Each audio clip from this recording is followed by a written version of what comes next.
ረህመትና እዝነት በሁላችሁም ወንድምና እህቶቼ ላይ ይውረድ። የዛሬው የጂኖች ዓለም የተሰኘው ርዕሳችን እጅግ አስገራሚ የሆነ ርዕስ ነው። ይህን ርዕስ ልናወራው ያስፈለገበት ዋናው ምክንያት ደግሞ ከእውነታው የጂኖች ዓለም የተለየ አመለካከት ያለን ብዙዎች ስለሆነን ነው። በአላህ ፍቃድ ትምህርታችንም ከቁርአንና ሱና ብቻ የተውጣጣ ነው የሚሆነው። በእርግጠኝነት ልነግራችሁ የምፈልገው ኢንሻአላህ ከዚህ ትምህርት በኋላ ስለ ጂኖች ዓለም ጥልቅ ግንዛቤ እንደሚኖራችሁ ነው። በተለይ ስለ ጂኖች ያለን ፍራቻና የተጋነነ አስፈሪ ምስል ትተን ጥሩ ዕውቀትን እንጨብጣለን። ራሳችንንም ከጂኖች ለመጠበቅ ይበልጥ ይረዳናል። ስለዚህ ኢንሻአላህ የጂኖች አፈጣጠር፣ አኗኗር፣ ምን ይወዳሉ፣ ምን ይጠላሉ፣ እንዲሁም ከነሱ ጋር ተያያዥ የሆነውን አስማት እና ጥንቆላም እናያለን።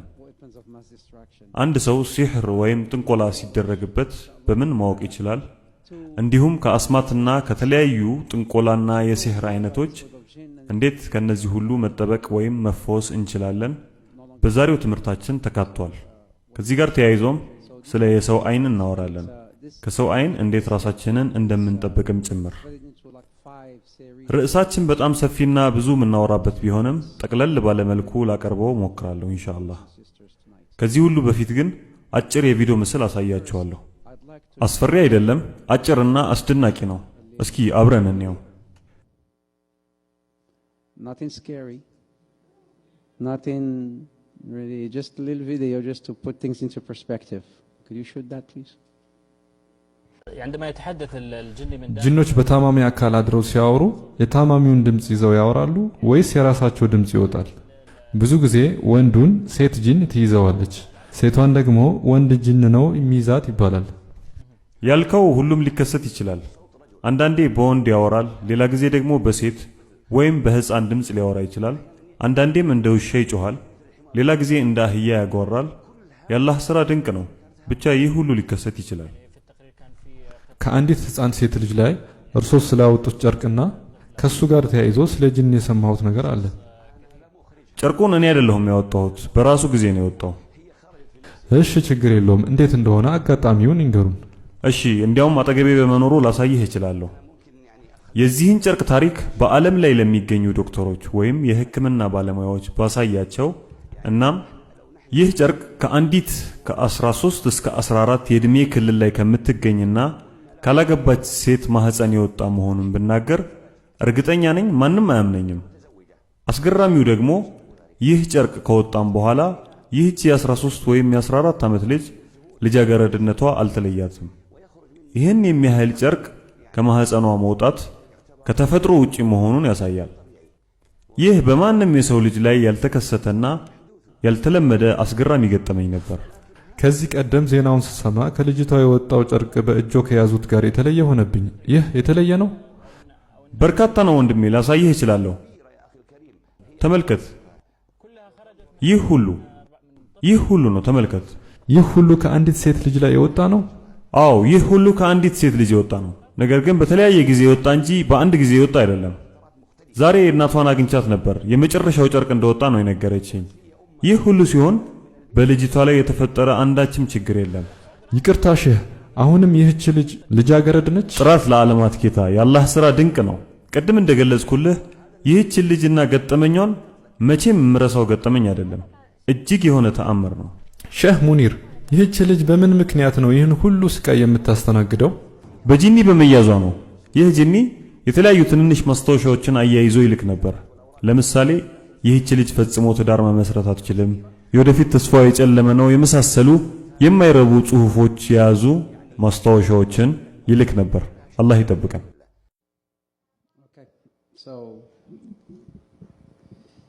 what the sheikh was showing there is basically those type of cloths coming off of a እሺ ሼኹ ያሳዩን የተለያዩ ጨርቆች ከአንዲት ልጃገረድ ሴት የወጣ መሆኑን ነው። እና ሱብሃንአላህ ልጅቷ ልጃገረድነቷን አላጣችም። ይህ እንግዲህ በጂኒ በመለከፏ ነው። በዚሁ ወደ ጂኖች ዓለም ርዕሳችን እንገባለን። በረሱል ሰለላሁ ዐለይሂ ወሰለምና በሰሃቦች የደረሰባቸውን ስቃይና እንግልት የምናስታውስ ከሆነ ረሱል ሰለላሁ ዐለይሂ ወሰለም ስለ ኢስላም ጥሪ ሊያረጉ ነበር ወደ ጣይፍ ሄዱት። ረሱል ሰለላሁ ዐለይሂ ወሰለም መካ ላይ ቁረይሾች ብዙ ስቃይ ሲያደርሱባቸው ነበር ወደ ጣኢፍ የተጓዙት። ከዚያም ጣኢፍ ላይ የገጠማቸውን ታሪክ ሁላችሁም ታውቃላችሁ ብዬ ገምታለሁ። ነገር ግን አላህ ሱብሓነሁ ወተዓላ በረሱል ሰለላሁ ዐለይሂ ወሰለም ላይ የደረሰውን የከፋ ስቃይ ምክንያት ሊያልቃቸው ወይም ሊክሳቸው ፈለገ። ረሱል ሰለላሁ ዐለይሂ ወሰለም እግራቸው ደምቶ ነበር፣ ጥርሳቸው እስከ መሰበር ደርሶ ነበር። ስቃያቸው ምን ያህል የከፋ እንደሆነ መገመት አያስቸግርም። በነገራችን ላይ ንግግር ከጀመርኩ ጀምሮ የረሱል ሰለላሁ ዐለይሂ ወሰለምን ስም በተደጋጋሚ አንስቻለሁ። ማናችሁም ሰለዋት ስታወርዱ አልሰማሁም። ረሱል ሰለላሁ ዐለይሂ ወሰለም ምን ብለዋል? ስስታም ብሎ ማለት የኔ ስም ሲጠራ ሰለዋት የማያወርድ ነው ብለዋል። ስለዚህ ጀነት ላይ የነብዩ ሰለላሁ ዐለይሂ ወሰለም ጎረቤት መሆን የምንፈልግ ከሆነ የረሱል ሰለላሁ ዐለይሂ ወሰለም ስም ሲነሳ ሰለላሁ ዐለይሂ ወሰለም ወይም ዐለይሂ ሰላቱ ወሰላም ማለት ይኖርብናል። ስለ ጣኢፍ እያወራን ነበር። አላህ ሱብሓነሁ ወተዓላ የረሱል ሰለላሁ ዐለይሂ ወሰለም ስቃይን ሊክሳቸው ምን አረገ? ከሰዎች ይልቅ ጅኖች ኢስላምን ከረሱል ሰለላሁ ዐለይሂ ወሰለም እንዲቀበሉ አረገ። ጅኖች ከረሱል መምጣት በፊት በመላእክቶች የሚሰሟቸው በርካታ ነገሮች ነበሩ። አላህ ሱብሓነሁ ወተዓላ እገሌን ልጅ ይሰጠዋል፣ አላህ ሱብሓነሁ ወተዓላ እገሌን ሚስት ይሰጠዋል።